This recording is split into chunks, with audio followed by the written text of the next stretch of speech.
ඔව් අපි ගොඩක් සන්තෝෂ වෙනවා ඔයගොල්ලෝ අපිත් එක්ක එකතු වීම ගැන. ඒ වගේම ශුද්ධ ලියවිලි ඉගෙන ගන්නට සතියක් පාසා අපි එකතු වෙලා තිබෙනවා. අද දවසෙත් අපි විශේෂිත වූ පාඩමක් ඉගෙන ගන්නට යනවා. ඔයාලගලන්ට මේ තිරේ දිස්සනවා. අපිත් එක්ක Facebook හරහා ලයිව් සම්බන්ධ වෙන්නව අපේ සහෝදර සහෝදරියන්වත් අපි තාමත් ආදරයෙන් පිළිගන්නවා. අද අපි කතා කරන්නට යන්නේ බොහෝ කිතුරු ක්‍රිස්තියානි සභාව තුළ පවා තිබෙනා වූ ප්‍රශ්නයක්. ඒ ප්‍රශ්නය තමයි මේක ක්‍රිස්තියානි අය තුළ විතරක් නෙමෙයි බෞද්ධ අය තුළ හැම මිනිසෙකගේ මනසේ වැඩ කරන දෙයක් තමයි මනුෂ්‍යයට ආත්මයක් තිබෙනවද? නැත්තම් ඒ තිබෙනවා නම් මොකද්ද ඒ ආත්මය? මේ ආත්මය කියන වචනේ අපි අද දවසේදී පැහැදිලි කරගමු ශුද්ධ ලියවිල්ල තුලින්. මේවා මගේ වචන නෙවෙයි. මේවා ශුද්ධ ලියවිල්ලේ ලියා තිබෙනා වූ දේවල්. මොකද හැම දෙයකම උත්තරය තිබෙන්නේ ශුද්ධ ලියවිල්ල තුල. ඒ නිසා මේ කාරණේත් අපි පැහැදිලි කරගත යුත්තේ ශුද්ධ ලියවිල්ලෙන්මයි. මනුෂ්‍යයාගේ ආත්මය පිළිබඳව නැත්තම් මේ කතා කරන්නා වූ දේ පිළිබඳව අපිට අවබෝධ කරගන්න නම් අපි මම අද ප්‍රශ්න උත්තර තමයි යන්නේ. ප්‍රශ්න උත්තර අනුව තමයි යන්නේ. ඒ නිසා එහෙම තමයි වෙන්න ඕනේ. ඉස්සෙල්ලා අපි මේ මිනිස්යාගේ ආත්මය පිළිබඳව ඉගෙන ගන්නට ඉස්සෙල්ලා අපි යන්න ඕන මිනිස්යාට ජීවිතය ලැබුණේ කොහොමද කියන කාරණේ හොයන්න. සුද්ධ ලියවිල්ලේ පැහැදිලිව කියනවා මිනිස්යාට ජීවිතය දීමේදී උන්වහන්සේ දුන්නේ එකක් මේ කියන්නේ අපිට කියනවා එලිමන්ට්ස් කියලා ඉංග්‍රීසියෙන් කියනවා නැත්නම් කොටස් දෙකයි දුන්නේ. මේ කොටස් දෙක අරගෙන තමයි මිනිස්යාව ජීවමාන ප්‍රාණයක් බවට පත් කරේ. දැන් මේ කොටස් දෙක මොකද්ද? දැන් අපිට පැහැදිලිව හම්බෙන දෙයක් තමයි උත්පත්ති පොතේ දෙවෙනි පරිච්ඡේදයේ 7 වෙනි පදයේ කියනවා ස්වාමී දෙවියන් වහන්සේ දූවිල්ලෙන් මනුෂ්‍යයා සාදා ඔහුගේ නාස්පුඩු තුලට ජීවනයේ හුස්ම එළවසේක. ඊට පස්සේ කියනවා මොකද්ද? මනුෂ්‍යයා ජීවමාන ප්‍රාණයක් විය. දැන් පැහැදිලිව මෙතන හම්බෙනවා. එතනදී ආත්මයක් ගැන කතා කරන්නේ නැහැ. එතන කතා කරන්නේ කාරණා දෙකයි. ජීවමාන ප්‍රාණයක් වෙන්නට මිනිසෙක් ජීවමාන ප්‍රාණියෙක් වෙන්න අවශ්‍ය කරන්නේ කාරණා දෙකයි. පළවෙනි කාරණේ තමයි භූමියේ දූවිල්ල එකතු කිරීම ජීවනයේ හුස්ම. මේක ඊටාම සරල සමීකරණයක්. මේක අමාරු දෙයක් නෙමෙයි මිනිසෙකුට තේරුම් ගන්නට. උන්වහන්සේ ගත්තේ මනුෂ්‍යව නිර්මාණය කිරීමේදී ජීවමාන ප්‍රාණය නිර්මාණය කිරීමේදී මනුෂ්‍යයා ගත්තේ භූමියේ දූවිල්ල එකතු කිරීම. භූමියේ දූවිල්ලෙන් හදලා ඔහුගේ නාස්පුඩු තුලට ජීවනයේ හුස්ම උන්වහන්සේගේ හුස්ම එළුවා කියලා කියනවා. එවිට ඔහු ජීවමාන ප්‍රාණයක් වුණායි කියලා කියනවා. දැන් අපිට පැහැදිලිව දන්න දෙයක් එහෙනම් ජීවමාන ප්‍රාණයක් හැටියට උන්වහන්සේ මනුෂ්‍යව මැව්වා, ඒවව මැව්වා. එතකොට ඒක පැහැදිලි. දැන් දෙවෙනි ප්‍රශ්නය තමයි අපිට අහන්න තියෙන්නේ එහෙනම් මේ ජීවමාන ප්‍රාණිය කොයි වගේද? කොයි වගේ ස්වභාවයක්ද මේ ආදම් සහ ඒවට තිබුණේ? කියන දේ අපි හරියට අවබෝධ කරගන්න බෑ. එතකොට ආදම් සහ ඒවට මෙතන කොහොයවත් සුද්ධ ලියවිල්ලේ ආදම් සහ ඒවට ආත්මයක් දුන්නා කියලා සඳහන් වෙන්නේ නෑනේ. ඊට පස්සේ අපි ඉගෙන ගන්නවා මනුෂ්‍ය දේවචනේ පැහැදිලිව කතා කරනවා මනුෂ්‍යය තුළ ආත්මයක් ක්‍රියා කරනවා කියලා. ඒ ගැන අපි පසුව අපි මේ ප්‍රසන්ටේෂන් එක ඉගෙන ගන්න යනවා. නමුත් මනුෂ්‍ය නැවීමේදී උන්වහන්සේ ආත්මයක් කියලා දෙයක් මනුෂ්‍යයට දුන්නේ නෑ. දේවචනේට අපි කීකරු වෙන්න ඕන. සුද්ධ ලියවිල්ලේ කියන්නේ මොකද්ද? ඒක පැහැදිලිව මෙසේ ලියා තිබේ. යස් වහන්සේ දුන්න උත්තරය වගේ මෙසේ ලියා තිබෙනවා. මේක කොච්චර පෙන්නුවත් අද මිනිස්සු කියන නෑ මිනිස්සයාට ආත්මිකුත් දුන්නකෝ මෙතන ලියලා නෑනේ එහෙම. මෙතන තියෙන්නේ එක නැත්නම් එලිමන්ට්ස් දෙකයි. කොටස් දෙකයි. භූමියේ දූවිල්ල එකතු කිරීම ජීවනයේ හුස්ම ජීවමාන ප්‍රාණය. දැන් අපි යනවා එහෙමනම් මේ ජීවමාන ප්‍රාණයේ ස්වභාවය මොකද්ද? කොයි වගේ ශරීරයක්ද නැත්නම් කොයි වගේ පුද්ගලයෙක් වී තිබුණාද මේ ආදම් සහයව? පෞකාරන්ට පෙර මිනිස්යාගේ ස්වභාවය දේවචනේ පැහැදිලිව කියනවා දෙන්න මේ මගේ හරි දැන් හරි එතන කියනවා උත්පත්ති පොතේ පළවෙනි පරිච්ඡේදයේ 26 සහ 27 තවද දෙවියන් වහන්සේ අපගේ ස්වරූපයෙන් අපගේ සමානත්වය ලෙස මිනිසයා සාදමු. දෙවියන් වහන්සේ තමන්ගේ ස්වරූපයෙන් මිනිසයා මැවුසේක. දෙවියන් වහන්සේගේ ස්වරූපයෙන් ඔහු මැවුසේක. පුරුෂයාද ස්ත්‍රියද කොට වුන් මැවුසේක. එතකොට දේව ස්වරූපේ දීලා දේව සමානත්වය මෙතන අමතක කරන්න එපා. කාරණා දෙකක් කතා කරනවා. ස්වරූපය සහ සමානත්වය.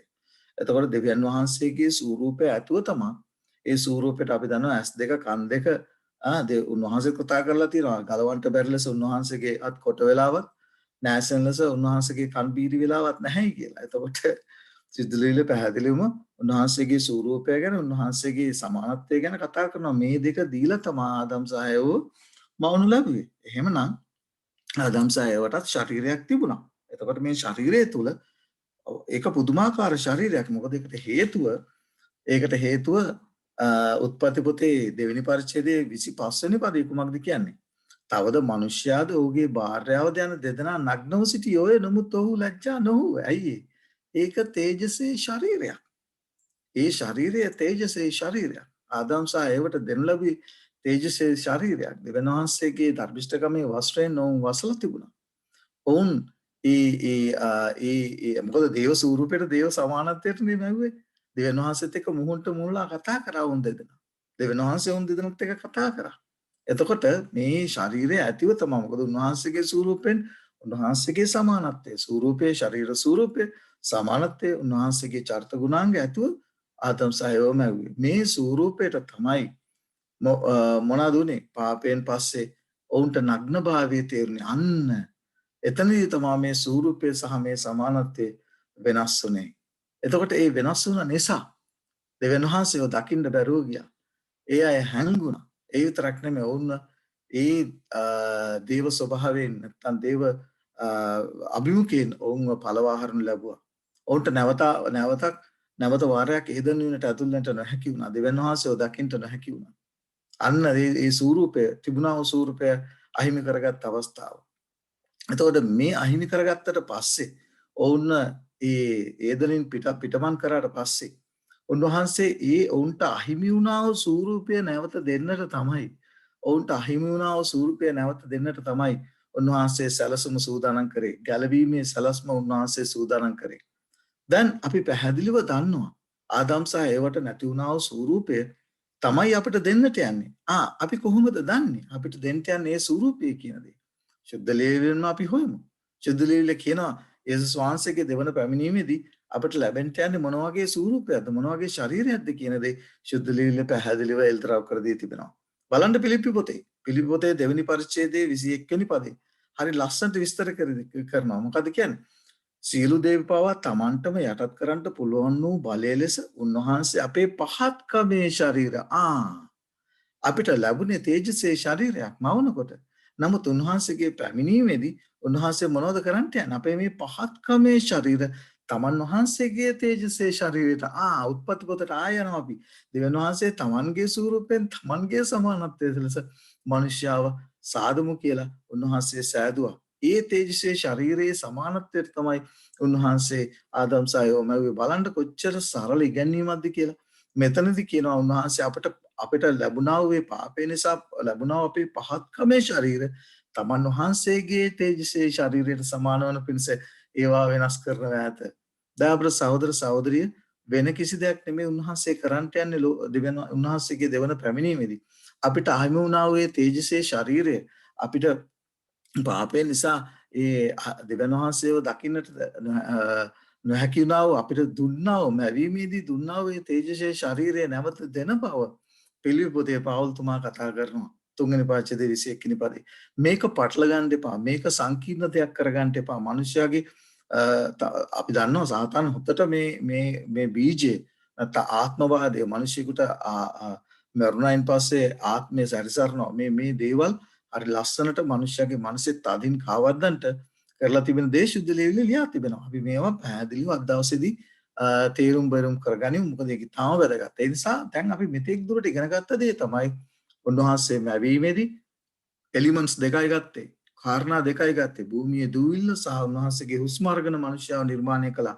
ජීවමාන ප්‍රාණයක් කරා. මේ ජීවමාන ප්‍රාණය අපි දන්නවා උන්වහන්සේ තේජසේ ශරීරයක් ඇතුව උන්වහන්සේ මැවි උන්වහන්සේත් එක්ක මුහුණට මුහුණලා කතා කරන්නේ උන්වහන්සේගේ ස්වරූපය උන්වහන්සේගේ සමානත්වය මේ දෙකම උන්වහන්සේ දීලා ආදම් සහයෝ මවුන් ලැබී ඒ දේ තමයි මොකක් කරගත්තේද එතන ඒ අවස්ථාවේදී වොන් දෙදෙනා අහිමි කරගත්තේ මේ අහිමි කරගත්තට පස්සේ නැවත උන්වහන්සේ තේජසේ ශරීරය දෙන්න යන්නේ කවද්ද පිලිප්පි පොතේ පවුල්තුමා පැහැදිලි කියනවා ඒ දෙන්න යන්නේ උන්වහන්සේගේ පැමිණීමේදී ඒ දේ වෙනස් කරනවා කියලා අපිට මේ ලැබිලා තියෙන පහත්කමේ ශරීරය උන්වහන්සේ අපිට දුන්නා වූ තේජසේ ශරීරයට වෙනස් කරනවායි කියලා බලන්න මේ තුන්වෙනි ප්‍රශ්නේ ඔබගේ අවධානය අපි කතා කරන්නේ තුන්වෙනි ප්‍රශ්නේදී දැන් ඉන්නේ උන්වහන්සේගේ පැමිණීමේදී අපිට ලැබෙන්න යන්නේ මොන වගේ ශරීරයක්ද කියන ලැබි කතාව දැන් මේකෙදී එක කොරින්ති පොතේ හරිය ලස්සනට විස්තර කරනවා. දැන් මේ අපිට විතරක් නෙමෙයි මේ ප්‍රශ්නේ තිබුණේ කාටද? කොරින්ති වරුන්ටත් තිබුණා. බලන්න මම ඔයගොල්ලෝගේ අවධානය බයිබලයේ යොමු කරනවා කොරින්ති පොතේ මේ මේ කතා කරන්නේ මොනවා ගැනද කියලා බලන්න. කොරින්ති පොතේ මම මේ බයිබල් පාඩේ මෙතන සඳහන් කළා නෑ 15 වෙනි පරිච්ඡේදයේ 35 වෙනි පදේ කියනවා කොරින්ති පොතේ 15 වෙනි පරිච්ඡේදයේ 35 වෙනි පදේ නමුත් මලවුන්ගෙන් නැගිටින්නේ කෙසේද? ඔව් කොයි ආකාර ශරීරයක් ඇතුව එද්දයි යමෙක් අසනවා ඇත. මේ ප්‍රශ්නෙට තමයි පාවුල්තුමා උත්තර දෙන්නේ. මලවුන්ගෙන් නැගිටීමේදී මලවුන්ගෙන් උත්ථාන වීමේදී ඔව් කොයි ආකාර ශරීරයක් ඇතුව එද්දයි යමෙක් අසනවා ඇත. මේ ප්‍රශ්නෙට තමයි කවුද පාවුල්තුමා පිළිතුරු දෙන්නේ. මලවුන්ගෙන් නැගිටීමත් එසේය. කොහොමද? ජරාවෙන් යුක්තව වපුරුන් ලැබේ. ජරාවෙන් වියුක්තව නැගිටුන් ලැබේ. අපි මේ ශරීරයේ පහත් වුණ ශරීරය නැගිටීමේදී කුමාද වෙන්නේ? ජරාවෙන් වියුක්තිය නැගිටුණු ලැබෙනවා. අගෞරවයෙන් යුක්තව වපුරුන් ලැබේ. තේජසින් යුක්තව නැගිටුණු ලැබේ. දුර්ලභකමින් යුක්තව වපුරුන් ලැබේ. බලයෙන් යුක්තව නැගිටුණු ලැබේ. දැන් මේ නැගිටුවන්නේ මොකක්ද? අපේ මේ පහත්කමේ ශරීරය තේජසේ ශරීරයක් හැටියට තමයි නැගිටුණු ලබන්නේ. බලන්න ඊට පස්සේ කියන ස්වභාවික ශරීරයක්ව වපුරුන් ලැබේ. ආත්මික ශරීරයක්ව නැගිටුණු ලැබේ. අන්න එතන කතා කරන ආත්මික ශරීරයක් ගැන. එතකොට මේ ශරීරය මොන වගේද කියලා අපි බයිබල් පාඨ තුලින්ම අපි ඉගෙන ගන්නට යනවා. ඒ තේජසේ ශරීරය කොයි ආකාරද කියලා අපි ශුද්ධ ලියවිල්ලෙන් ඉගෙන ගනිමු. ස්වභාවික ශරීරයක් තිබේ. එහෙමනම් ස්වභාවයට මේ මාංශය හා රුධිරය අපිට උත්පත්තියේදී අපිට ලැබෙනවා ශරීරයක්. අපේ දෙමව්පිය අපේ මවගේ කුසෙන් අපි ඉපදෙනකොට අපිට ලැබෙනවා මාංශික ශරීරයක්. එතකොට ස්වභාවීය ශරීරයක් තිබෙන්නාත් මෙන්ද ආත්මික ශරීරයක්ද තිබේ. ඒ ශරීරය මොකද අපිට අයිමුණු ශරීරය උන්වහන්සේ දෙන බව අපි දැන් මේක ඉස්සෙල්ලා පවුල්තුමා ඒ එපිසපොතේ වෙන්න ඕන. එතනදී මම බයිබල් පාඩේ පෙන්නවා. උන්වහන්සේ අපිට මේ තේජසේ ශරීරය දෙන බව සිදුලිල්ල පැහැදිලිව සඳහන් කරනවා. බලන්න යොහන් පොතේ 3 වෙනි පරිච්ඡේදයේ 2 වෙනි පදේ මොනවද කියන්නේ කියලා. යොහන් පොතේ 3 වෙනි පරිච්ඡේදයේ 2 වෙනි පදේ එතන කියනවා ප්‍රේමවන්තේනි දැන් අපි දෙවියන්හන්සේගේ දරුවෝය. අපි කොයි ආකාර අය වන්නමුදයි තවම ප්‍රකාශ වී නැත. උන්වහන්සේ ප්‍රකාශ වුණාම උන්වහන්සේට සමාන වන බව. කොච්චර ලස්සනට කියලා තියෙනවද මෙතන. උන්වහන්සේව ප්‍රකාශ වුණාම අපි උන්වහන්සේට සමාන වන බව. ආයන උත්පත්ති පොතට. උත්පත්ති පොත මොනවද කියන්නේ? අපගේ ස්වරූපයෙන් අපගේ සමානත්වය ලෙස මනුෂ්‍යයා සාබදමු. ඒක එසේ මෙසේ ශරීරයක් නෙමෙයි උන්වහන්සේ ඔබටත් මටත් දුන්නේ. උන්වහන්සේගේම ස්වරූපය, උන්වහන්සේගේම සමානත්වය දීලා මවපු මනුෂ්‍යව ඒ දේ තමයි මේ මනුෂ්‍යයා අහිමි කරගත්තේ. ඒ දේ තමයි උන්වහන්සේ දෙන්න යන්නේ.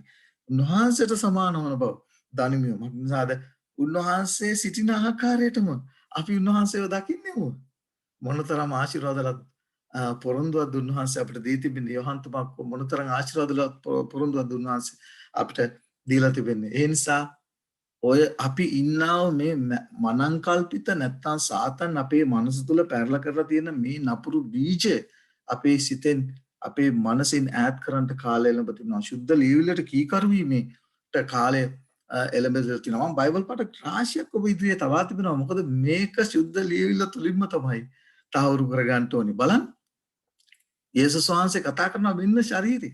මෙන්න ඔබටත් මටත් ලැබෙන්න යන ශරීරය. ලූකේ පොතේ 24 වෙනි පරිච්ඡේදයේ 39 වෙනි පදේ කියනවා උන්වහන්සේ මලුන්ගෙන් උත්ථාන වුණාට පස්සේ උන්වහන්සේට ලැබුණා වූ ශරීරය පුදුමාකාර ශරීරයක්. මොකද ඒකට කියනවා මාගේ අත්පා බලම් එය මම් බව දැනගන්න. මා අතගා බලන්න. මං නිසාද මස් සහ ඇට මට තිබෙනවා නුඹලාට පෙන ලෙස ආත්මයකට. මෙතන ඒකත් මගේ ඒ සහෝදරයා වැරදිලා සාත්‍රගත කරන මේ ආත්මය කියලා මෙතන කතා කරන්නේ. එතන මම මුල් පිටපතට ගියාම මට ලැබුණේ කුමක්ද? අවතාරයකට නැතයි කීසක තමයි අවතාර කවුද ගේන්නේ කියන දේ අපි සුද්ධ ලියවිල්ම හොයලා දැනගන්න කවුද මේ අවතාරයක් හැටියට එන්නේ. මනුෂ්‍යයන්ගේ මනස දැන් අපි හොල්මන් වලට බයනේ මිනිස්සු. හරි මිනිස්සුන් දැකලා තියෙන හොල්මන් මිනිස්සු විශේෂයෙන් මරුණායගේ වෙස් අරගෙන මිනිස්සුયો දැකලා මිනිස්සුන්ට විශේෂයෙන් බෞද්ධ ආගමේ මේක ඉතාමත් ප්‍රසිද්ධ දෙයක්. ඒ විතරක් නෙවෙයි කතෝලික අය පවා මේ අවතාර වලට මේ හොල්මන් වලට බය. එතකොට මෙහෙම දෙයක් තියනවද? ඔව් තියෙනවා. කවුද ඒවා කරන්නේ? ඇයි මේ දේවල් කරන්නේ?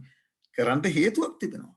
මේ මිනිස්සයා මරණට පස්සේ ජීවත් වෙනවායි නැත්තම් හොල්මන් කරනවායි කියන නැත්තම් මේ ආත්මයක් තිබෙනවායි ඒක අපි දේශ බල්ලාගෙන ඉන්නවායි මේ කාරණා සියල්ල මිනිස්සයාගේ මනසේ පොඩි කාලේ ඉඳන් අපි බලන විශේෂයෙන් ටෙලි නාට්‍ය වෙන්න පුළුවන් අපි බලන ඕනෑම වැඩසටහනක් වෙන්න පුළුවන් අහන දෙයක් වෙන්න පුළුවන් මේ සියලු දේවල් වලින් අපේ මනසට කාවද්දනවා මරණට පස්සේ සාතන් පුදුම විදියට අද ලෝකේ මාධ්‍ය පවා පාවිච්චි කරලා තිබෙනවා මිනිස්යාගේ මනසට මේ දේවල් කඳ මරණට පස්සේ එක්ක ස්වර්ගයට යනවා නැත්නම් නරක අදිර නැත්නම් සුද්ධ ගිනිස්ථානට යනවා නැත්නම් කොහටද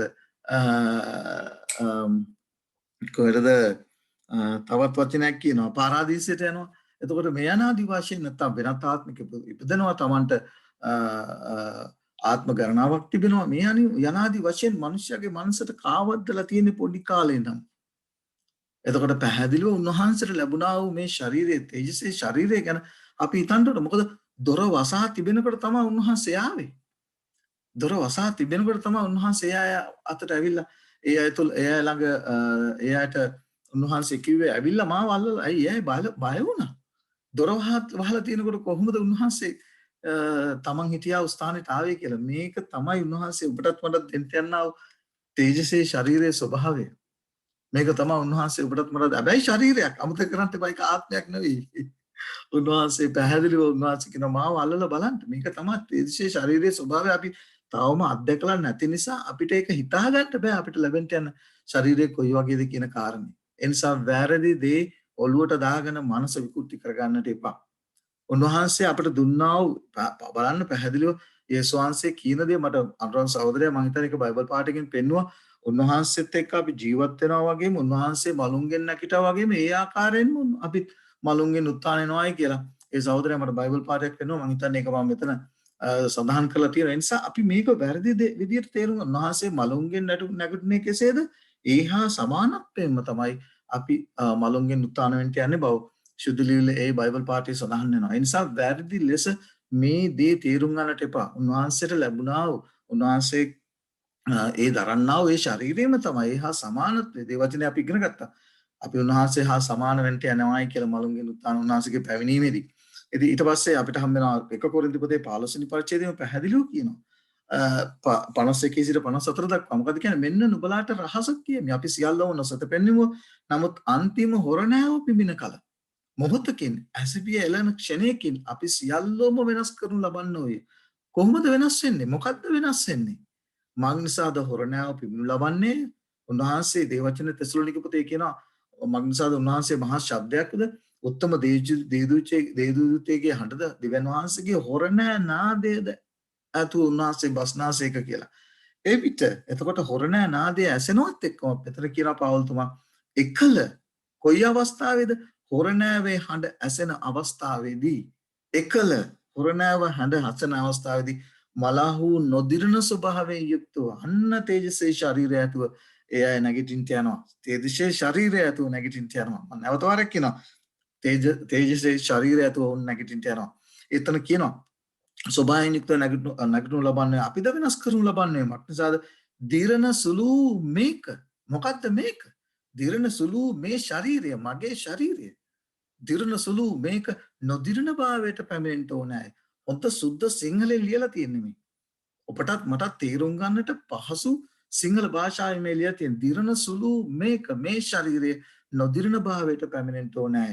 මරණීය මේක මේ ශරීරය අමරණීය භාවයට පැමිණෙන්න ඕනේ. දිරණ සුළු මේක නොදිරණ භාවයට මරණීය මේක මේ ශරීරය අමරණ භාවයට පැමිණි කල්ලි අන්න එදාට තමයි මේ අනාගත මේ වැකිය සම්පූර්ණ වෙන්න යන්නේ. මොකද්ද? මරණය ජයන් ගිරිනාලද්දය ලියා තිබෙන වචනේ සම්පූර්ණ වේ. අමතක කරන්නට එපා. මේ සරල දේ සංකීර්ණ කරගන්න එපා. උන්වහන්සේ ඊටමත් සරල විදියට ඊටමත් පහසු වෙන විදියට ඔබටත් මටත් මේ දේ සදාහන් කර තිබෙනවා ලියා තිබෙනවා. කුමක්ද? සුද්ධ ලියවිල්ලේ අපිට ලැබෙන්න යනා වූ ජීවිතය පිළිබඳව බලන්න උන්වහන්සේ යොහන් පොතේ 20 වෙනි පරිච්ඡේදයේ 19 සිට 20 දක්වා එතන කියනවා සතියේ පළවෙනි ඒ දවසේ සවස් වූ කල යුදෙව්වරුන්ට බයින් දොරවල් වසා තිබීදී ගෝලයන් එක්ක එතන සිටිතැනදී උන්වහන්සේ ඇවිත් මැද සිට නුඹලාට සමාදානය වේවා කියා උන්ට කීසේක. උන්වහන්සේ මෙසේ කියා තමන්ගේ අද්ද ඇලේද ඔවුන්ට දැක්වූසේක. එවිට ගෝලියෝ ස්වාමීන් වහන්සේ දැක සන්තෝෂ වූහ. දැන් මිනිස්යාගේ මනසේ තියෙන එතකොට දොර වහලා තියෙනකොට එන්න පුළුවන් ආත්මික විතරනේ. ඔව්. ආත්මයක් කියලානේ මිනිස්සු හිතේ තියාගන්නේ. ඕන තරකට යන්න පුළුවන්, සැරිසරන්න පුළුවන්. දාපර සහෝදර සහෝදරියන් වහන්සේ කිව්වා ඇවිල්ලා මගේ අත්පා බලන්න, මගේ ඇලේ බලන්න, මට ඇන්න ඒ තුවාලයේ දෙස බලන්න. උන්වහන්සේ කොහොමද දොර වහලා තිනකොට උන්වහන්සේ එතකොට ආවේ? මේක තමයි තේජසේ ශරීරයේ ස්වභාවය. උන්වහන්සේ ඔබටත් මට දෙන්න යන ස්වභාවය අපිට නැති වුණා වූ මේ තේජසේ ශරීරයේ ස්වභාවය. මොකද අපිට ඒ ස්වභාවය අවබෝධ කරගන්න බෑ. මොකද අපි මේ මානසික ශරීර දරන නිසා. මේ මානසික ශරීර දරන නිසා අද ඒ ශරීරයේ ස්වභාවය හම්බුණා රන්රස සහෝදරයා. රෝමපතේ 5 වෙනි පරිච්ඡේද 12 වෙනි පදයේ කියනවා ආදම් කර්ණ කොටගෙන මරණය ක්‍රිස්තුස් වහන්සේ කරන්නේ මම හිතන්නේ වෙනත් බයිබල් පාඨයක් ඒක ඔයා මට පෙන්නුවා එක දවසක්. ආදම් කර්ණ කොටගෙන මරණය ක්‍රිස්තුස් වහන්සේ කර්ණ කොටගෙන ජීවනයේ බව පැහැදිලිව සුද්ධ ලියවිල්ලේ සඳහන් කරනවා. පළමු ආදම් ගැන දෙවන ආදම් ගැන සුද්ධ ලියවිල්ලේ කතා කරනවා. පළමු ආදම් කර්ණ කොටගෙන කොහොමද මේ තේජසේ ශරීරය නැති වුනේ? දෙවන ආදම් කර්ණ කොටගෙන මම හිතන්නේ රෝම පොතේ වෙන්නන කතා කරන්නේ දෙවන ආදම් කර්ණ කොටගෙන කොහොමද අපිට නැති වුණා වූ ඒ දේ අපිට ලැබුණේ කියන කාරණේ උන්වහන්සේ කර්ණ කොටගෙන උන්වහන්සේ දෙවන ආදම් හැටියට අපිට සුද්ධ ලියවිල්ල කතා කරන නිසා අමතක කරන්න එපා. අපට අහිමි වුණා වූ තේජසේ ශරීරයේ ස්වභාවය තමයි උන්වහන්සේ අද දරාගෙන ජීවත් වෙන්නේ. මොකද ඒ දේ ඒ ශරීරය පුදුමාකාර බලයෙන් යුක්ත ශරීරයක්. ඕනෑම තැනකට යා හැකි ශරීරයක් උන්වහන්සේ ඔබටත් මටත් දෙන්න යන්නේ. ඒ දේ උන්වහන්සේගේ මලුන්ගෙන් උත්සන්න වුණාට පස්සේ ගෝලයන්ට ස්ථිර කළා. මෙන්න ඔබලාටත් ලැබෙන්න යන ශරීරය මෙන්න මේ වගේ ශරීරයක් කියනදී.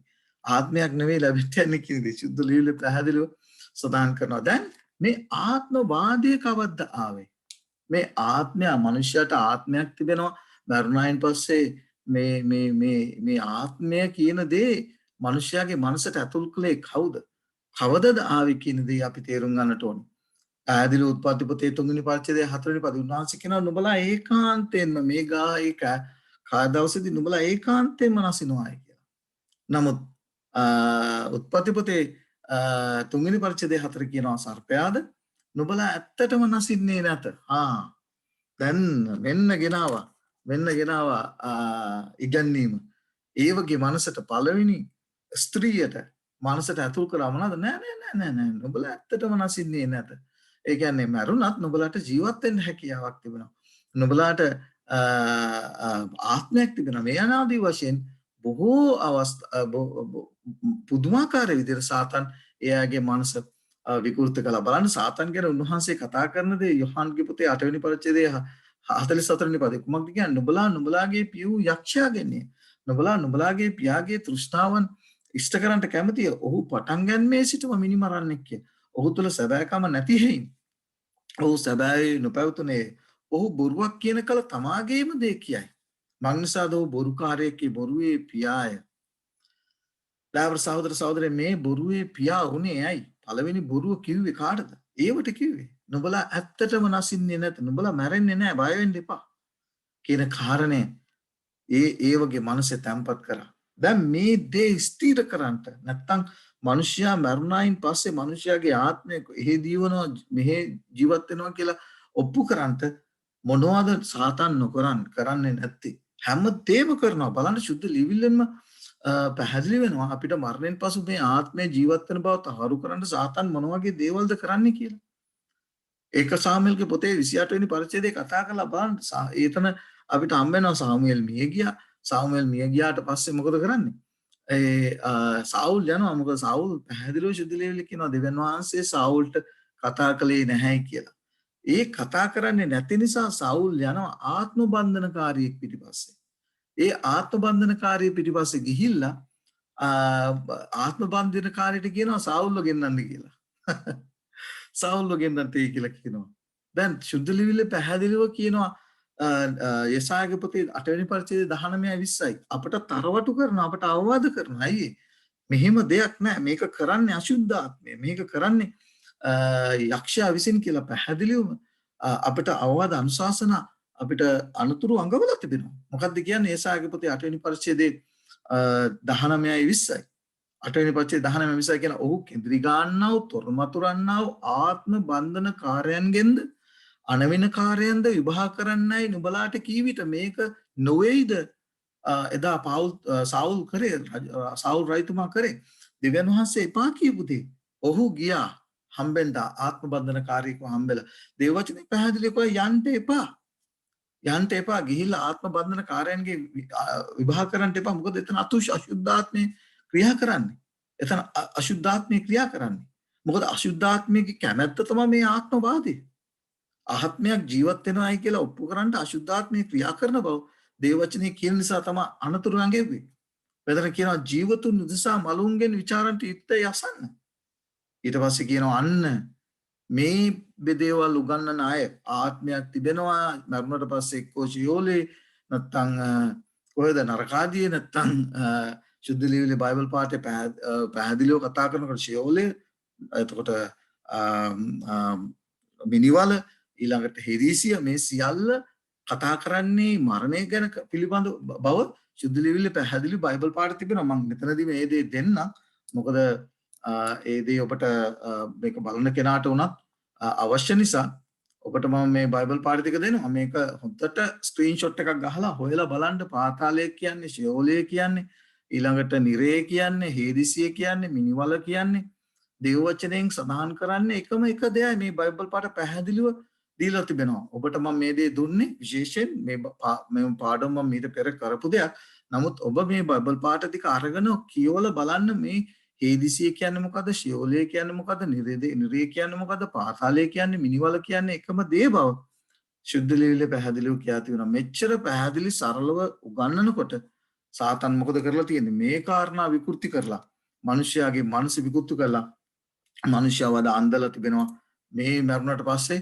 වෙනත් තැනක තමයි මිනිස්යා ජීවත් වෙන්නේ කියන කාරණා ඒ නිසා දෙවියන් වහන්සේගේ නියමය දෙවියන් වහන්සේගේ නියමයක් මොනම හේතුවකටත් අනවිනකාරයන්ගෙන් ශාස්ත්‍ර කියන අයගේ පේන කියන අයගෙන් යන්න එපා මොකද එතන ක්‍රියා කරන්නේ අශුද්ධාත්මය බව පැහැදිලිව සාක්ෂියත් ඒකයි උන්වහන්සේ කියන්නේ යම් කෙනෙක් ඔය ගැන කතා කරනවා නම් ආත්මවාදය ගැන කතා කරනවා නම් එතන පහන් වීමක් නැහැ ඒක තේරුම් ගන්නට ඕනේ ඒ අයගෙන් විමසනවා නම් නැත්තම් විශේෂයෙන් දැන් අපි දන්න දෙයක් තමයි අද හොඳ මේ මොනවාද දෙයක් මෙතනදී විශේෂයෙන් අපේ සහෝදරයා සඳහන් කරපු දේ තමයි ඒ උගන්වපු දේවල් වැරදි කියලා සුද්ධ ලියවිල්ලෙන් දැනගෙන ගන්නකොට ආයේ පස්සට යන්නට බෑ ඒවා දැන් ආයේ උගන්වපු දේ ඇදලා ගන්න බෑ ඒකයි දේවචනේ පැහැදිලිව කියන්නේ පවල්තුමා හැමෝටම ගුරුවරු වෙන්න එපායි කියලා සුද්ධ ලියවිල්ල සත්‍යතාවය දැනගෙන ගන්නේ නැතුව ඉගැන්වීම දෙවන් වහන්සේත්‍රයේ විනිශ්චයට භාජනය වෙන කරුණක් ඒ නිසා පැහැදිලිව සරලව දේවචනේ උගන්වලා තියෙන දේ අපි මිනිස්යන්ට උගන්වනවා මිසක් ගිය අවුරුද්දේ උගන්වපු දේ අද දවසේ වෙනස් කරන්න හැකියාවක් නැහැ. සුද්ධ ලියවිල්ල දෙවියන් වහන්සේ ඊයේත් අදත් එකටත් ඒකාකාර ඒ ආකාර තනන් වහන්සේ උගන්වපු දේ ඒක හෙටත් එහෙමයි අදත් එහෙමයි ඉදිරියටත් එහෙමයි. ඒක අපි තේරුම් ගන්නට ඕනේ. ඒ නිසා සුද්ධ ලියවිල්ල ලියා තිබෙනා මේ සරල සත්‍යතාවය අපි තේරුම් ගන්නට උත්සාහ කරන්න ඕන. ආත්ම බන්ධනකාරීන් යන්ට එපා පවුල්තුමා ඒ දේ සමායන රජතුමා සාවුල් රජතුමා ඒ දේ කරපු නිසා සාවුල් රජතුමා මොකද ඒ ස්ත්‍රිය දකින්න අන්න සාමුවෙල් එනවා ඈ සාමුවෙල් එනවා උඹ මාව රැවට්ටුවා දැන් එතකොට සාමුවෙල් මැරිලානේ එතකොට මේ කවුද ගෙන්නන්නේ නැත්තම් කවුද මේ සාමුවෙල්ගේ වේශයෙන් එන්නේ පැහැදිලිව කියනවා මොකද්ද කියන්නේ 2 කොරින්ති පොතේ 11 වෙනි පරිච්ඡේදය 14 සිට 15 දක්වා මක්නිසාද සාතන් පවා ආලෝකයේ දූතයෙගේ වෙස් ගනී එබැවින් ඔහුගේ සේවකයෝ කවුද දුෂ්ට දූතයෝ ධර්මිෂ්ඨකමේ සේවකයන්ගේ වෙස් ගනිත් නම් ඒක පුදුමයක් නෙවෙයි සුද්ධ ලියවිල්ලේ පැහැදිලිව කියලා තියෙනවා ධර්මිෂ්ඨකමේ සේවකයන්ගේ වෙස් ගන්නවායි කියලා කවුද සාතන් සහ ඔහුගේ දූතයන් මෙච්චර පැහැදිලිව ලියා තියෙනකොට ඒක අමතක කරන්න එපා ඒක එලියාවෙන්ට පුළුවන් ඒක කවුද අපේ දැන් මේ සාමුවෙල් වෙන්ට පුළුවන් ධර්මිෂ්ඨ නැත්තම් මේ අපේ මියගියාව ආදී පීතෘවරුන්ගේ වෙස් ගන්නට හැකියාවක් තිබෙනවා කාටද සාතන්ට සහ ඔහුගේ දූතයන්ට සුද්ධ ලියවිල්ලේ පැහැදිලිව කියනවා ඒක පුදුමයක් නෙවෙයි ඒ නිසා අමතක කරන්න එපා මේ බයිබල් පාඨයේ කියන දේ කොරින්ති පොතේ කියන දේ තමයි එදා සාවුල් එක සාමුවෙල් 28 වෙනි පරිච්ඡේදයේ අපිට හම්බෙන්නේ ආත්ම බන්ධනකාරී නැත්තම් ඒ යේසුස් දෙවියන් වහන්සේ පැහැදිලිව කියලා තිනවා ඒ අය වෙතට යන්න එපා. මොකද එතන දෙවියන් වහන්සේගේ ආත්මයන් වහන්සේ ක්‍රියා කරන්නේ නැහැ. එතන ක්‍රියා කරන අශුද්ධ ආත්මය. අශුද්ධ ආත්මයට පුළුවන් මරිච්ච අයගේ වෙස් අරගෙන මරිච්ච අයගේ එක කොරින්ති දෙක කොරින්ති පොතේ කියනවා වගේ මරිච්ච අයගේ වෙස් අරගෙන ඒ අශුද්ධ දූතයන්ට පුළුවන් මොනව කරන්නද? ඔබ වෙතට ඇවිල්ලා ඔබ වෙතේ පිරිනි සිටිට මේ දේ තමයි ඒ අවස්ථාවේ සිදු වුනේ. ඒ නිසා අපි මේ ඉන්න මිත්‍යාවෙන් ඈත් වෙමු. ශුද්ධ ලිවිල පැහැදිලිව මරණය ගැන ලියා තිබෙනා වූ දේ ශුද්ධ ලිවිලි බයිබල් පාඨ අපි මම ඊට පෙර මරණය ගැන කතා කළා. ඒ වයින් අපි මරණය කියන්නේ මොකක්ද කියලා අවබෝධ කරගන්න අවශ්‍යයි.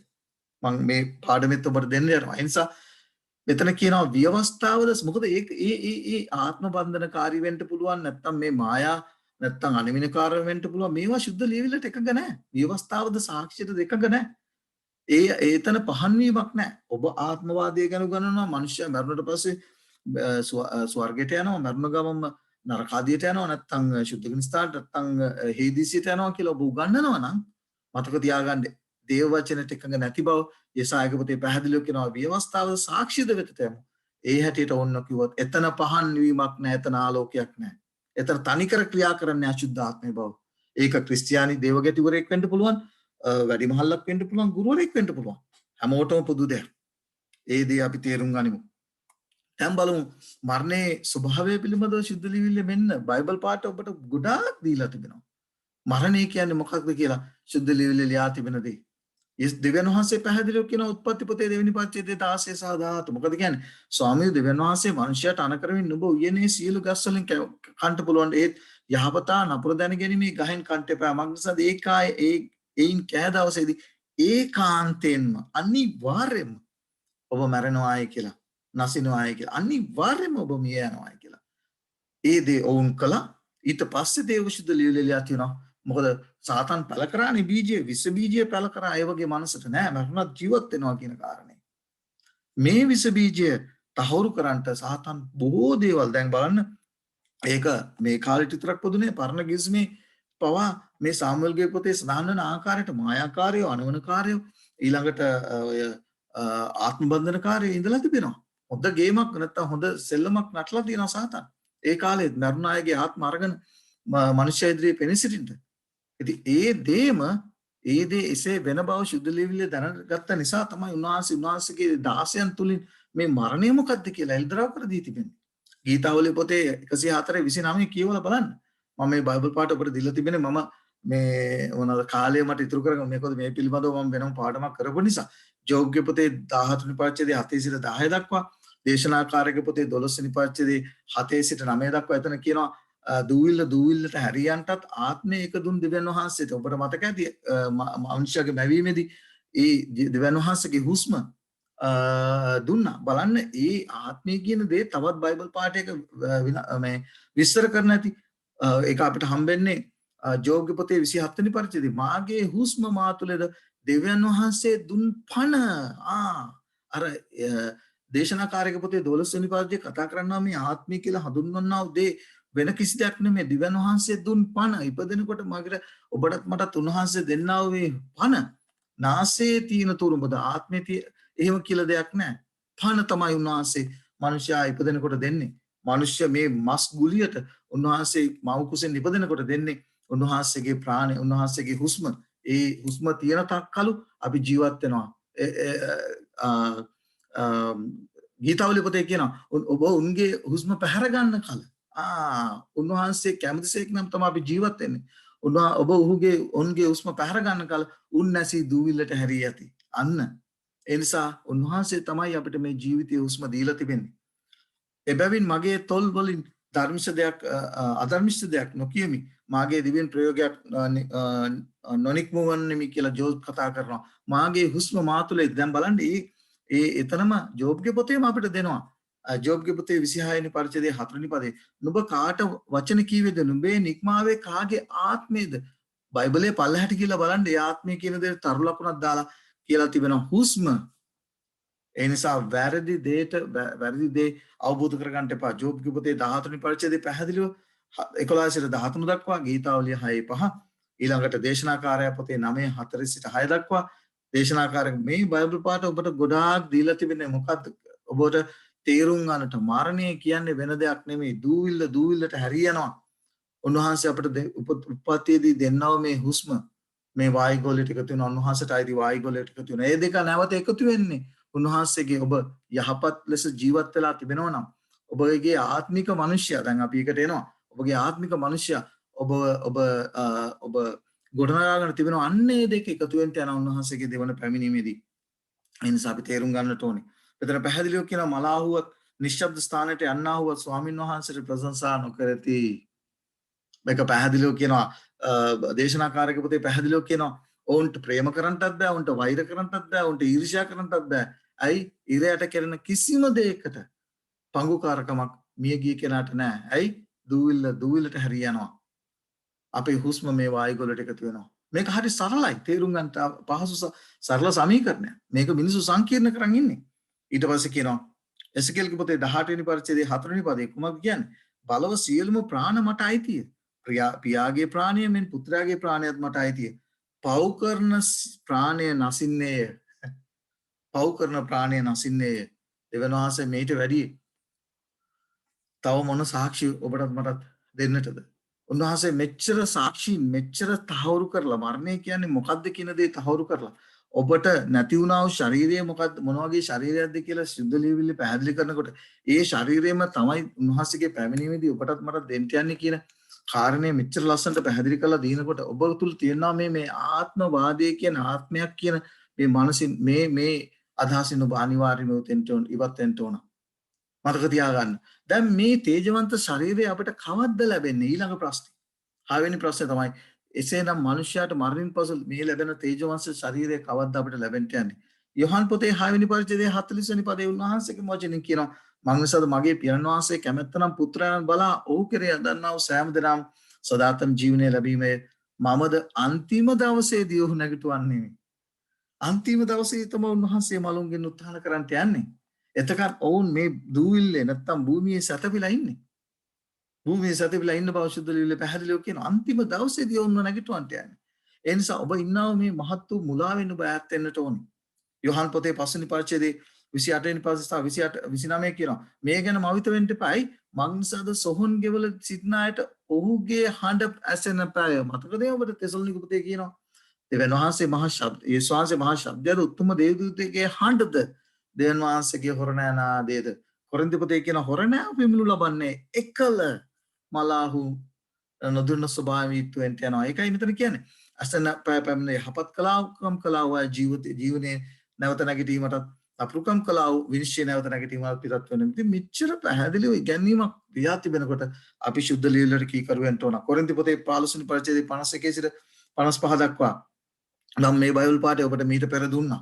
මේ ශරීරය තමයි නොදිරණ භාවයට පැමිණෙන්න යන්නේ. මේ දිරණසුළු මේ මරණසුළු මේ ශරීරය තමයි නොදිරණ භාවයට පැමිණෙන්න යන්නේ. ඒ නිසා තේජවන්ත භාවයට පැමිණ වෙන දෙයක් නොවේ. ඒ නිසා සුද්ධ ලියවිල්ලේ උගන්වන මේ සරල ඉගැන්වීමට ඔබත් මමත් කීකරු වෙන්න ඕන. එතකොට බලන්න පැහැදිලිව තෙසලොනික පොතේ 4 වෙනි පරිච්ඡේදයේ 13 සිට 18 දක්වා කියනවා කවද්ද ඔබට මේ දේ ලැබෙන්න යන්නේ කියලා. බලන්න මේ වචනේ අරගෙන මිනිස්සු විශේෂයෙන් බොහෝ කිතුනුවන් මොනවාද මේ වචනේ තමයි ගන්නෙ. 17 වෙනි පදේ කියනවා මක්නිසාද යේසුස් වහන්සේ මැරී නැවත නැගිටුණසේකයි අපි අදහවනම් එසේම දෙවියන් වහන්සේ යේසුස් වහන්සේ කර්ණ කොටගෙන සත්‍යපී සිටින්නන් උන්වහන්සේ සමග ගෙනෙනසේක. මේ වචනේ අල්ල ගන්නවා. එතකොට එහෙමනම් උන්වහන්සේගේ දෙවන පැමිණීමට පෙර කට්ටිය මලුන්ගෙන් උත්තාන වෙන්න ඕන. උත්තාන වෙලා ස්වර්ගයට යන්න ඕන. ස්වර්ගයේ ඉඳලා තමයි මේ කට්ටිය ගෙන්නේ මේ යේසුස් වහන්සේගේ දෙවන පැමිණීමේදී. මොන මානසික නැත්තම් මොනවාද අන්ද ඉගැන්වීමක්ද කියලා බලන්න මේ ගෙනෙන්නේ කවද්ද කියලා ඊට පස්සේ හරි ලස්සනට විස්තර කරනවා 15 වෙනි පදේ. මග්දසස් ස්වාමීන් වහන්සේගේ ඊම දක්වා ජීවත්ව ඉතුරුව සිටින අපි සත්‍යපුණු තනත්තන්ට ඉස්සර වෙන්නේ නැහැ. සත්‍යපුණු තනත්තන්ට ඉස්සර වෙන්නේ නැහැයි කියලා කියනවා. ඒ සත්‍යපුණු තනත්තන් කවද්ද මලුන්ගෙන් උත්තාන වෙන්නේ කියලා ඊට පස්සේ හරි ලස්සනට විස්තර කරනවා මේ සත්‍යපුණු තනත්තන් කවද්ද මලුන්ගෙන් නැගිටින්නේ කියලා. මේ බයිබල් පාඩේ කියවන්න නැතුව අතන අර ගෙනෙනසේක කියලා කියන නිසා එහෙමනම් ඉතින් උන්වහන්සේගේ පැමිණීමට පෙර මලුන්ගෙන් උත්තානව කරලා ස්වර්ගයට අරන් ගිහිල්ලා සුද්ධගෙන ස්ථානේ නැත්තම් අපායේ නරකාදී නැත්තම් කොහෙද තවත් තැනක මට එතනට එන්නෙම නෑ. පාරාදීසයේ තියාගෙන ඉඳලා එතනින් තමයි කට්ටිය අරන් එන්නේ මෙහාට. නෑ එහෙම සිද්ධ ලියවිලි උගන්වන්නේ නෑ. මෙතන පැහැදිලිව කියනවා මංසා ස්වාමීන් වහන්සේ මා ශබ්දයද උත්තම දේවත්වයේ හඬ දෙවියන් වහන්සේගේ හොරණ නාදයේ ඇතුව ස්වර්ගයෙන් බස්නාසේක. අන්න ඒ අවස්ථාවේ තමයි ක්‍රිස්තුස් වහන්සේ තුල මලා වූ අය. මෙතන පැහැදිලිව කියනවා මලා වූ අය සතපෙන්නන් කවද්ද මලුන්ගෙන් නැගිටින්නේ කියලා. එවිට ජීවත් ඉතුරුව සිටින අපි එක විටම ඔවුන් සමග ස්වාමීන් වහන්සේ සම්මුඛන පිණිස වලාකුළු වලින් අදගනු ලබන්නේ අහසට අදගනු ලබන්නේ බලන්න සුද්ධ ලියවිල්ලේ පැහැදිලිව කතා කරනවා කවද්ද මලුන්ගෙන් උත්ථානයේ සිද්ධ වෙන්නේ අන්තිම හොරණාව පිමින කල ඊළඟට උන්වහන්සේගේ මහත් හඬ උන්වහන්සේගේ හඬ ශබ්දය ඇසෙන විට තමයි මේ පොළවේ ඉන්නා වූ උන්වහන්සේ තුල මිය ගියා වූ උන්වහන්සේගේ දරුවන් දාස දාසීන් මලුන්ගෙන් උත්ථාන වෙන්න යන්නේ තේජසේ ශරීරයක් ඇතුව මේ සරල දෙයට මේ සරල දේ සංකීර්ණ කරගන්න එපා. උන්වහන්සේ අපිට ඊටමත් සරලව අපිට ලැබෙන්න යනා වූ තේජසේ ශරීරය පිළිබඳව අපිට කවද්ද ඒ ශරීරය ලැබෙන්න යන්නේ කියලා සරලව උන්වහන්සේ සුද්ධ ලියවිල්ලේ පැහැදිලි කරලා දී තිබෙනවා.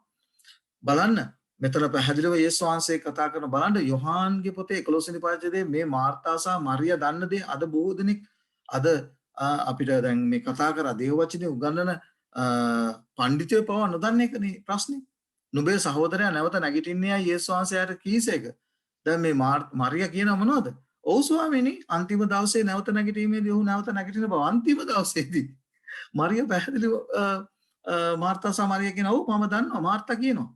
මොකද්ද? උන්වහන්සේගේ අන්තිම දවසේදී ඔබ වහන්සේගේ පැමිණීමේදී ඔබ වහන්සේ මගේ සහෝදරයා වන ලාසරස් මලුන්ගෙන් නැගිටිනවා කියලා. එතකොට මේ මරියා දන්න දේ මාර්තා සමානයි මාර්තා දන්න දේ අද බොහෝ දෙනෙක් දන්නේ නැහැ. උන්වහන්සේ කියන නැවත නැගිටීමද ජීවනයේද මම මතක තබා ගන්න දයාවර සහෝදර සහෝදරිය මේ මාර්තා අපිට හොඳ ආදර්ශයක් දීලා තියෙන හොඳ පණිවිඩයක් කියන අන්තිම දවසේ තමයි මිය ගියා වය මලුන්ගෙන් උත්ථාන වෙන්න යන්නේ. බලන්න හේබ්‍රෙව පොතේ 11 වෙනි පරිච්ඡේදයේ 38 සහ 38 සිට 40 දක්වා කියන්නේ අපේ ආදි පීතෘවරු ගැන කතා කරනවා.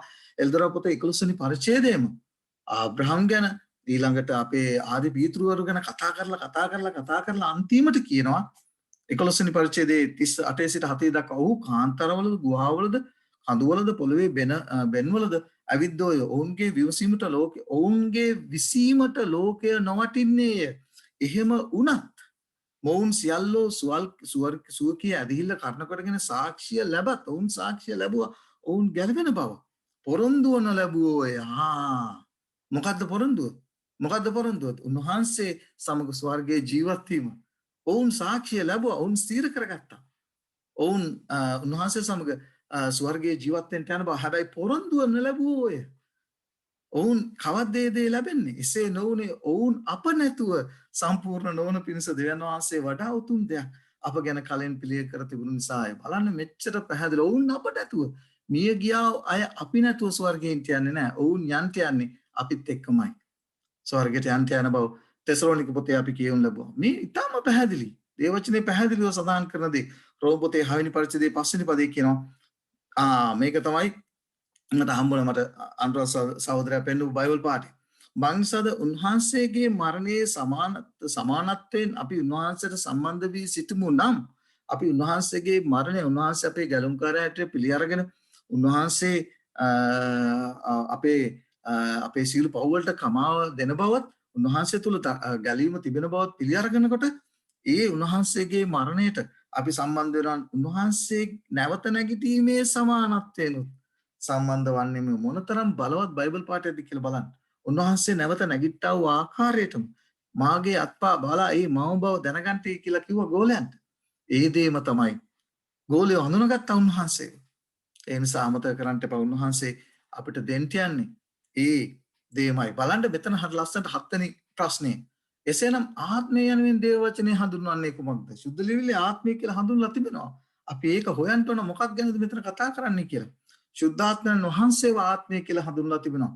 මේ ඉංග්‍රීසි බයිබලයේ රෝම පොතේ 8 වෙනි පරිච්ඡේදයේ 26 ගලාති 5 22 සිට 23 දක්වා යසායගේ පොතේ 11 වෙනි පරිච්ඡේදයේ 2 වෙනි පදේ යෝහන්ගේ පොතේ 17 වෙනි පරිච්ඡේදයේ 15 සිට 17 දක්වා දෙකොරින්ති මම දීලා නැහැ මොකද පාඩම දික්කෙනින්ද බයිබල් පාඩ විතරයි ඔබට දීලා තිබෙන්නේ. මෙතන කතා කරන්නේ ස්පිරිට් කියලා. හෝලි ස්පිරිට් කියලා කතා කරන්නේ නැහැ. නමුත් අපි සිංහල බයිබලයේ ඔබ කියවොත් එතන පැහැදිලිව කියනවා ශුද්ධාත්මයන් වහන්සේ ගැන කතා කරනවා. එතකොට ආත්මය කියලා හඳුන්වලා තියෙනවා ශුද්ධාත්මයන් වහන්සේව. දැන් දෙක රාජාවලිය පුතේ එලියාගේ මේක මමත් අපේ සහෝදරයත් මම කතා කරනකොට එතන කියන්නේ එලිෂා කියන්නේ ඔබ තුල ක්‍රියා කරන්නා වූ ඒ ආත්මයේ ඩබල් පෝෂන් කියලා කියනවා. දෙගුණයක් මට දෙන්න තේ කියලා. එතකොට ඔබ තුල මා තුල ක්‍රියා කරන්නා මේ ආත්මය කුමක්ද කියන කාරණේ අපි තව බයිබල් පාඩ කීපකින් හොයලා බලමු.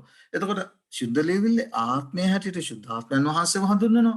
ඒ විතරක් නෙමෙයි දේව දූතයන්ව පවා හඳුන්වනවා. හෙබ්‍රේය පොතේ 11 පළවෙනි පරිච්ඡේදයේ 14 වෙනි පදේ ඔවුන් සියල්ලෝම ගැලවීම උරුම කරගන්න සිටින්නා උසා සේවය කරන පිරිස එවන ලබන සේවක ආත්මයෝ නොවේද?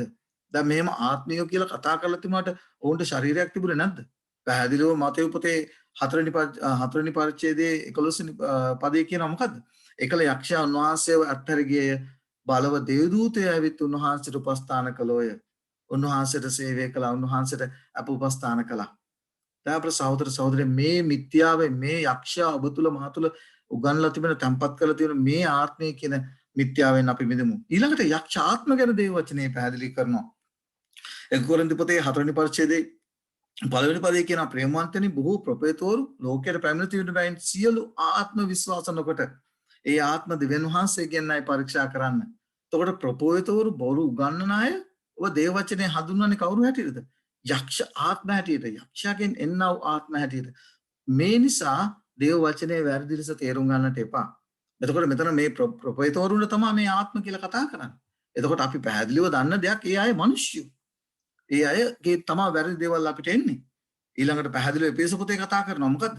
යක්ෂයාගේ උපවාට මේ යක්ෂාත්ම ගැන කතා කරනකොට යක්ෂයාගේ උපායවලට විරුද්ධව සිටින්නට නුඹලාට පුළුවන් වන පිණිස දිව්‍යන් වහන්සේගේ සීල යුද්ධ ආයුධ පැද ගන්න. මක්නිසාද අපේ පොරබැදීම වනාහි මාංශයට හා රුධිරයට විරුද්ධ වන අධිපතිකම් වලටත් පරාක්‍රමධාරීන්ටත් මේ අන්ධකාරී ලෝකේ මුලාදයන්ට ස්වර්ගවල ස්ථාන සිටින දුෂ්ටකමේ ආත්ම සේනාවන්ට විරුද්ධ වේ. එතකොට යක්ෂ ආත්ම නැත්නම් යක්ෂයාගේ ඒ දූතයන් පිළිබඳව හඳුන්වලා තිබෙනවා. ඒ යක්ෂ ආත්ම හැටියට. ඊළඟට දැන් අපි ආ මනුෂ්‍යයා තුල වැඩ කරන්නා වූ ආත්මය මොකද්ද කියලා හඳුන ගන්න. පැහැදිලිව ශුද්ධ ලේවිල්ල තුල පැහැදිලිව මේ ආත්මය කියලා කතා කරනවා. දැන් දේශනාකාරයේ පොතේ ආත්මයක දෙවුන් දෙවියන් වහන්සේට මනුෂ්‍යයාගේ හුස්ම කතා කරලා තියෙනවා. හුස්මට සමාන කරලා තිබෙනවා ආත්මය හැටියට. මාගේ හුස්ම මා තුලේද දෙවියන් වහන්සේ දුන් පණ මාගේ නාසයේ තිබුණා. මම මේ බයිබල් පාඩේ කිව්වා. එතකොට මෙතන ජෝබ්ගේ පොතේ 27 වෙනි පරිච්ඡේදයේ 3 වෙනි පදයේ කියනවා කාගේ ආත්මයේද? යටින් කියවලා බලන්න. එතන කියන්නේ හුස්ම. නොබෙන් නික්මාවේ කාගේ හුස්මද කියන අර්ථය එතන පැහැදිලිව තේරුම ලියලා තිබෙනවා. ඒ නිසා මිනිසයාට තිබෙනා වූ දේවචනේ කතා කරන්නා වූ ඒ ආත්මය කියන දේ සුද්ධ ලියවිල්ල පැහැදිලිව ලියා තිබෙන්නේ ඒ හුස්ම හැටියට හඳුන්වන්නේ. මොකද මේ දේවල් අපි පුරාණ පිටපත් වලට ගිහිලා ග්‍රීක භාෂාවට සහ හේබ්‍රේය භාෂාවට ගිහිලා තේරුම් ගත්තාම අපිට හරි පහසුයි මේ දේ මොකක්ද කියලා තේරුම් ගන්නට. ඒ නිසා මෙතන සරලව සුද්ධ ලියවිල්ලේ පැහැදිලිව ලියා තිබෙනවා ඔබටත් මට තේරුම් ගන්න පිණිස මනුෂ්‍යයන්ට තිබෙන්නේ මොකක්ද කියන කාරණේ. ඊළඟට හැබැයි මේ මානසික ශරීරයට දේව රාජ්‍ය උරුම කරගන්න බැරි බව සුද්ධ ලියවිල්ලේ උගන්වනවා. ගැලවෙන පිණිස මනුෂ්‍යයට ලබාගත යුතු ආත්මය මොකක්ද කියලා සුද්ධ ලියවිල්ලේ ලියා තිබෙනවා. සුද්ධ යොහන් පොතේ 3 වෙනි පරිච්ඡේදයේ 3 සිට 6 දක්වා නිකොදෙමුස් එක්ක කතා කරව අවස්ථාවේදී උන්වහන්සේ කියනවා මානසික ශරීරයට දෙවියන් වහන්සේගේ රාජ්‍ය උරුම කරගන්න බෑ. ඔබ අලුතෙන් ඉපදෙන්න ඕන. අලුතෙන් ඔබ ඉපදෙන්න ඕන. ඒ මොන ඉපදීම ගැනද කතා කරන්නේ? යමෙක් වතුරෙන්ද ආත්මයන්ගෙන්ද නූපන්නොත් අන්න ශාරීරිකව අපි ඉපදීමේ මාංශයට අපිට කවදාවත් බෑ දෙවියන් වහන්සේගේ රාජ්‍ය හිමි කරගන්න. එහෙනම් අපි නැවත දෙවෙනි පාරේ ඉපදෙන්න ඕන. මේක නිකොදෙමුස් තේරුණෙත් නෑ. නිකොදෙමුස් අහුවා මම කොහොමද මගේ මවගේ කුසයට කියලා නැවත ඉපදෙන්නේ කියලා. යේසුස් වහන්සේ කියනවා ඔබ ගුරුවරයෙක් වෙලා ඉඳලා ඔබට දන්නේ නැද්ද මේකේ තේරුම? ඒක තේරුම කියලා දෙනවා පැහැදිලිව උන්වහන්සේ කියලා දෙනවා. මෙතන පැහැදිලිව කියනවා ආත්මයන්ගෙන් මෙතන මාංශයෙන් උපදින දේ මාංශේ. අපි මානසික ශරීරයක් ඇතුව මේ ලෝකෙට ඉපදෙනවා. නමුත් ඒ ශරීරය පාපයේ ස්වභාවය. ජම්මික මිනිස්ය. ඒ දේට ස්වර්ග රාජ්‍යයට උරුම කරගන්න බෑ. ඔබ දෙවෙනි වර ඉපදෙන්න ඕන. ඒ ඉපදීම කොයිද? එන්නේ ඒ ඉපදීමේදී තමයි ඔබට ඒ ආත්මය ලැබෙන්නේ. මොන ආත්මයද ඔබට ලැබෙන්නේ? මෙතන පැහැදිලිව කියනවා මාංශයෙන් උපදින දේ මාංශේ, ආත්මයෙන්ගෙන් උපදින දේ ආත්මය. අන්න ඔබ තුල ක්‍රියා කරන්නා වූ ඒ ආත්මය. ආත්මයන් වහන්සේගේ ආත්මය. මේක තමයි මිනිස්සු වැරදි විදිහට තේරුම් අරන් තියෙන්නේ. මේක තමයි මිනිස්සයාට ලැබෙන්නේ. මේක තමයි ඔබත් මමත් ලබාගත යුතු වන්නේ ගැලවීම සඳහා. මොකද මේ ශරීරයට ස්වර්ග රාජ්‍යෙට හිමි කරගන්න නැත්නම් මේ මානසික පාප මාංශයට ස්වර්ගයට හිමි කරගන්න හැකියාවක් නැහැ. ඒ දෙයට ආත්මය නැත්නම් සුද්ධාත්මය ඔබ තුල මා තුල ක්‍රියා නොකරොත් ඒ ආත්මික මනුෂ්‍යව මේ නැත්නම් පාපේ මනුෂ්‍ය නැත්නම් පාප මාංශය තුල ඒ ආත්මික මනුෂ්‍යව ගොඩනගා ගත්තොත් ඔබට හැකියාවක් නැහැ සදාකාල ජීවනය උරුම කරගන්න. යෝහන් පොතේ 4 වෙනි පරිච්ඡේදයේ 23 සිට 24 දක්වා මේ කාන්තාවර සමාරී ස්ත්‍රියට උන්වහන්සේ කතා කරලා කියනවා කොහොමද දෙවියන් වහන්සේ ආත්මයක් ඇයි ඒ ආත්මික දේ මිනිස්සු තේරුම් ගන්නට උත්සාහ කරන්න ඕන. උන්වහන්සේ නමස්කාර කරන්නන් විසින් ආත්මෙන්ද සැබෑකමින්ද නමස්කාර කරන්න ඕනේ කියන කාරණේ. ඔබ තුල ඒ ආත්මික මනුෂ්‍යව ඔබ අනිවාර්යයෙන්ම ගොඩනගන්න ඕන. බලන්න යෝහන් පොතේ මතෙව් පොතේ 20 වෙනි පරිච්ඡේදයේ 41 සිට ඔබ කියුවොත් මොකද වෙන්නේ? මෙන්න ගැලවෙන්න ඔබ ලබාගත යුතු ආත්මය පැහැදිලි කරනවා. පරීක්ෂාවට නොපැමිණෙන පිණිස අවදිවෙන්ද යාඥා කරන ආත්මය කැමති. මාංශය බෙලහීනයයි. මතක තියාගන්න නැවත ඉපදීමේදී ඔබ තුල මේ ආත්මය ඔබට මාංශය කන්ට්‍රෝල් කරන්න නැත්නම් පාලනය කරන්න ඔබ දෙන්න ඕන. ඔබ තුල ඔබ නැවත ඉපදුනාම උන්වහන්සේව දැනගෙනගෙන ඔබ තුල ඒ ආත්මයන් වහන්සේ ඇවිල්ලා ඔබ තුල ඒ ආත්මික මනුෂ්‍යාව ගොඩනගනකොට ඔබ ඒ ආත්මික මනුෂ්‍යයාට ඉරෙන්න ඕන මොනව කරන්නද? ඔබේ මාංශය නැත්නම් මාංශය පාලනය කරන්න.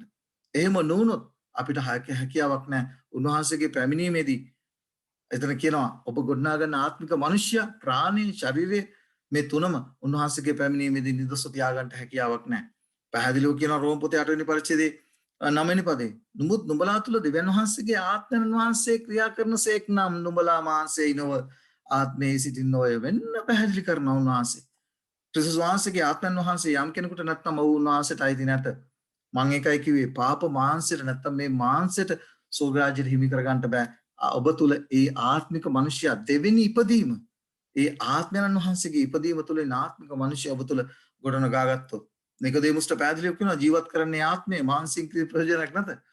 මානුබලාට කී වචන ආත්මයේද ජීවනයේද වෙයි. උන්වහන්සේගේ වචනේ ආත්මය හැටියට මොකද එතන තමයි ආත්මයන් වහන්සේ ක්‍රියා කරන්නේ. ඔබ තුල ඒ ආත්මික මනුෂ්‍යව ගොඩනගන්නේ ඒ ආත්මයන් වහන්සේ. ගලාති පොතේ පැහැදිලිව කියනවා පස්වෙනි පරිච්ඡේදයේ නුඹ ආත්මයන් වහන්සේ කරන කොටගෙන හැසිරෙන්නේ කියලා. එවිට නුඹලා මාංශයේ තෘෂ්ණාවන් සම්පූර්ණ කරන්නේ නැත. මංගසද මාංශයේ ආත්මයන් වහන්සේට විරුද්ධවද ආත්මයන් වහන්සේ මාංශයට විරුද්ධවද ආශා කරයි. නුඹලා කැමති වන දේ නොකරන ලෙස මොහු එකිනෙකාට විරුද්ධ වෙති. මම එකයි කිව්වේ මේ දෙන්න ඔබේ ශාරීරික මනුෂ්‍යයා සහ ආත්මික මනුෂ්‍යයා දෙකට ආත්මික මනුෂ්‍යයාට ඔබ බලය දෙන්න ඕන ඔබේ ශරීරය පාලනය කරන්න. මතක තියාගන්න. මේ දෙක ශරීරය මාංශය සහ අපේ ආත්මික ජීවිතය ගැලවීම ලබන්නට නම් එක ගමනක් යන්නට අවශ්‍යයි. බලන්න එකක තෙසලෝනික පොතේ 5 වෙනි පරිච්ඡේදයේ 23 කියනවා උන්වහන්සේගේ පැමිණීමේදී නුඹලාගේ මුළු ආත්මයත් ප්‍රාණයත් ශරීරය ආත්මික මනුෂ්‍යයත් ප්‍රාණයත් ශරීරයත් උන්වහන්සේගේ පැමිණීමේදී නිදොස්ව තිබෙන්න ඕනේ කියලා.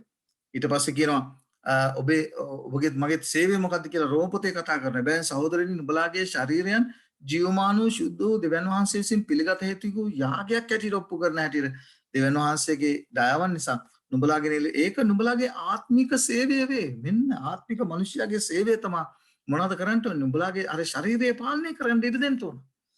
ආත්මික මනුෂ්‍යයා අනිවාර්යයෙන්ම ඔබේ ශරීරය පාලනය කරන්න ඕන. මේ දෙක එකට ගමන් කරන්න ඕන.